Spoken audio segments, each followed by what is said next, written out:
So my name that I'm on my birth certificate is Scott Frazier. It was my father's mother's last name, my mother's mother's last name, and then the family last name.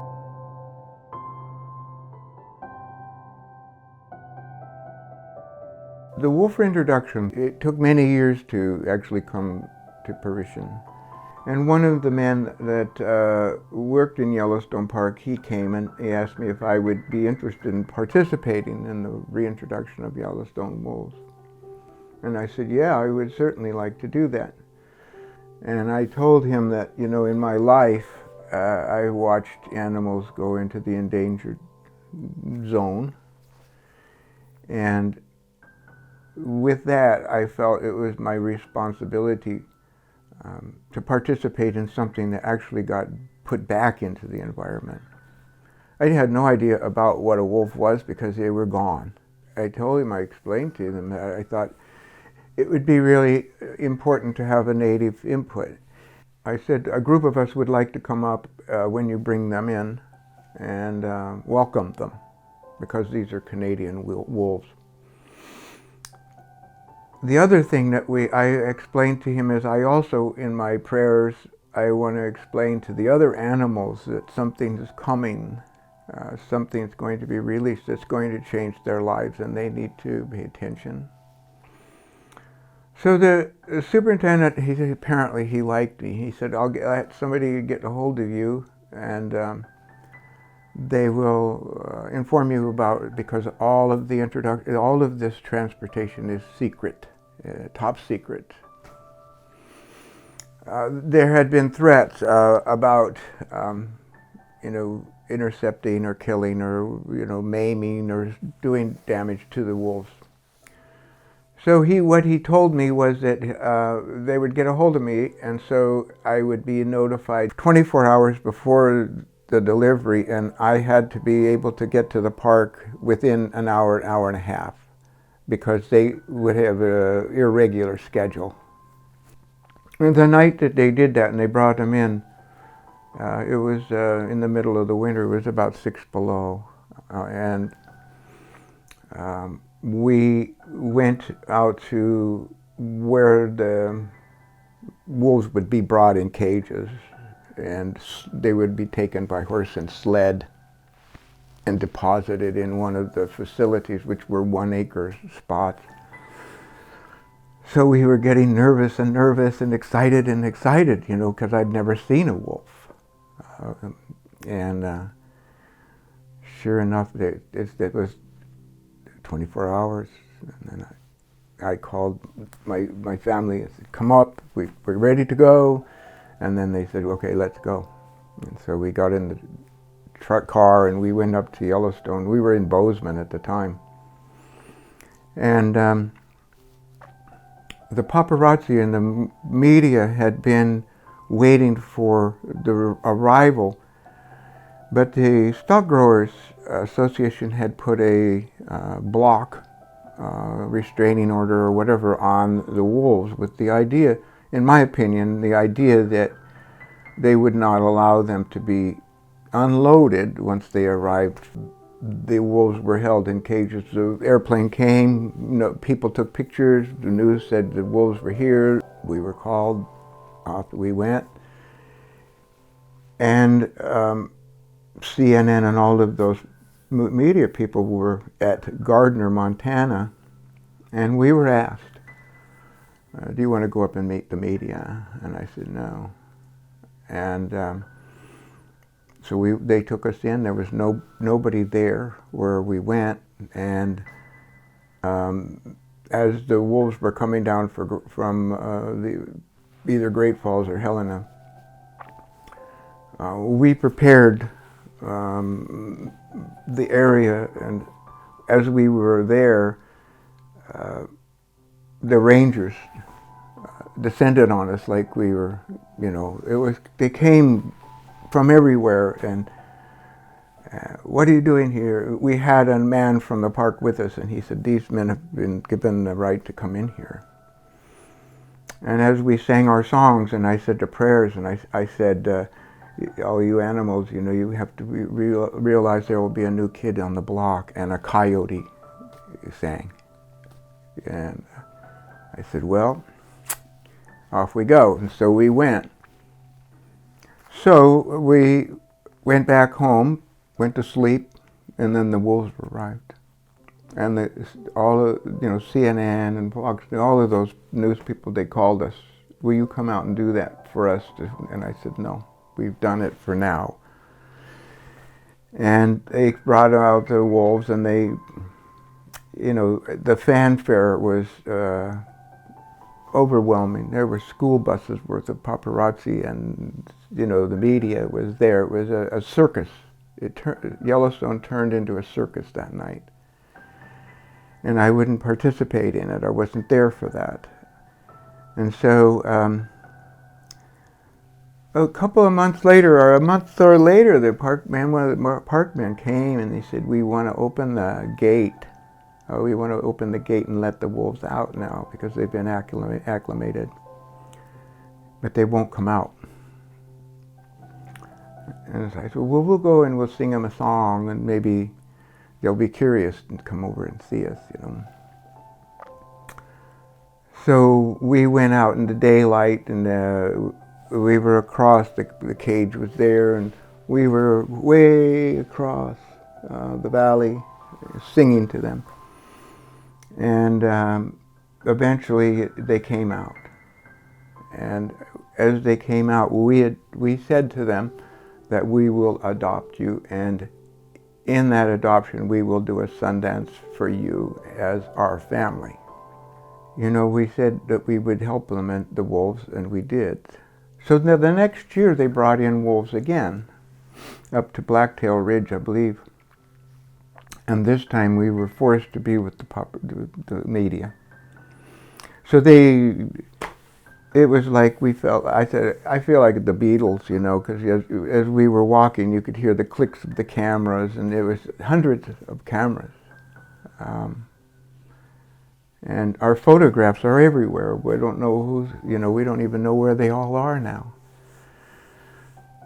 And so are the wolves. I mean, we were parallel with these wolves. And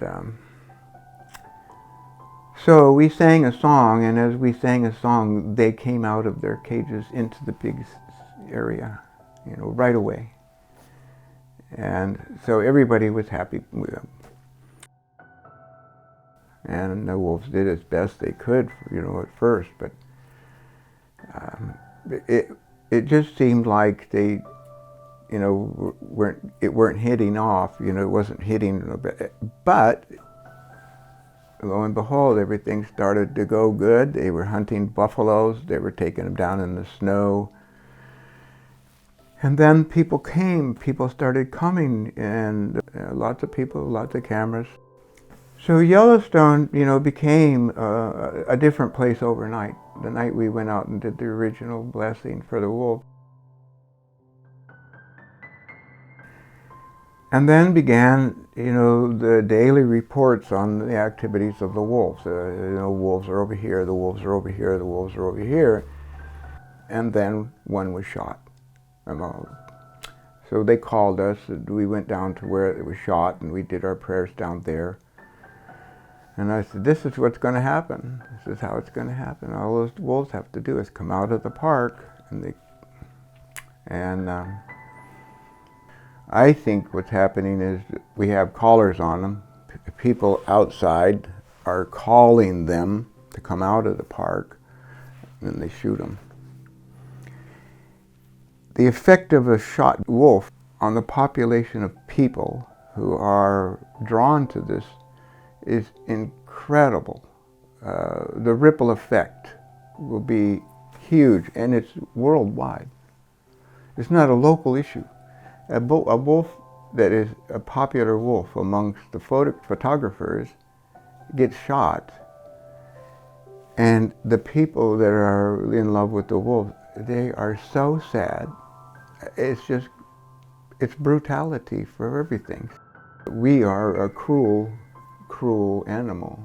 An animal that feels superior to an animal that is superior. You know, we cannot survive in the environment that the wolf does. We're really soft. And what can we learn? We can learn a lot if we listen. The ranchers really despised these animals. And they didn't even know why, because those animals had been gone a generation ago, at least. So they had no idea and never had an encounter. But they had understood, they'd been handed propaganda that, wolves were bad. And, at that point we had never had any encounters that we could say a wolf actually was bad, except Little Red Riding Hood, which was a European story. And we can't believe that either. The thing about the wolf introduction was that it was an opportunity to turn something around, and then the realization that a lot of people got a lot of grant money to do a lot of grant work that they had to respond with their data, and so that's what they do. But Yellowstone now has turned into whether going to see Old Faithful is not the primary cause. The wolf introduction has changed Yellowstone into that is the attraction, and people come to Yellowstone to see the wolf. And they are very, very elusive most of the time. You go and see them eating on a carcass, you'll see something. You'll see different fights between the wolves, and with all these people taking pictures and not shooting them. What are we teaching them? We're teaching them that we can't be trusted. And so when they come out of the Yellowstone, they think they're getting their picture taken, and actually they're going to get shot. And the radio collars, in my opinion, haven't helped. If you watch them running in the snow, the wolf with the collar, the snow keeps getting packed in here, and he's slowed down and bogged down. He's working twice as hard as a wolf without a collar.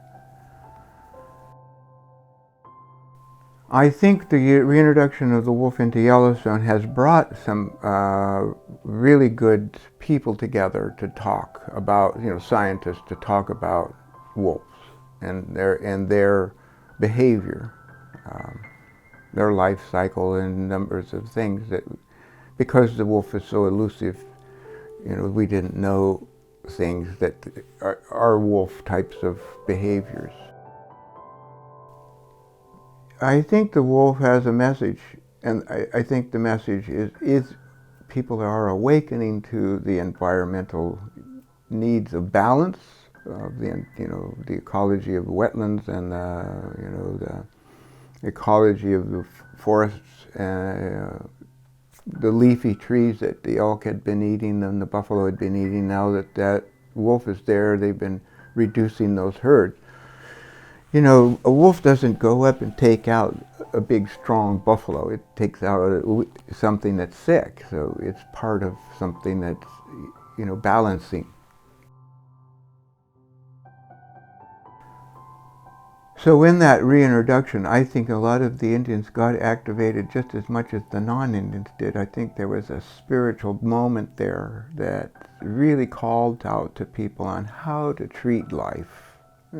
How to treat animals, each other. Really, the level of work that's going on for wolves is a spiritual level. This is not a intellectual level. It's awakening people. It comes in and touches people. And it touches them so deep that it stimulates them. They have to do something. Either they have to go, or they, make this movie, or they research. If you go into the people in the crowds taking pictures, they are spiritually moved by these animals. They're not there for science. They're for their spirit. They're really, something that's bringing them to see this animal in the wild. So I think we tolerate the scientists doing all their poking and probing just so we can get a moment of seeing an animal run free across the prairie. again, once again. You know, we've fulfilled all of our promises, meaning that if the Native American was to be reawakened to a relationship to the wolf, that there's an opportunity for that to happen if everybody is sincere. And that's the place that's really, you know, hard to find, is sincerity. I just hope that, you know, our work that we did reactivates what we would call the medicine of the wolf. That the wolf would relax to somebody to give them what they have for us.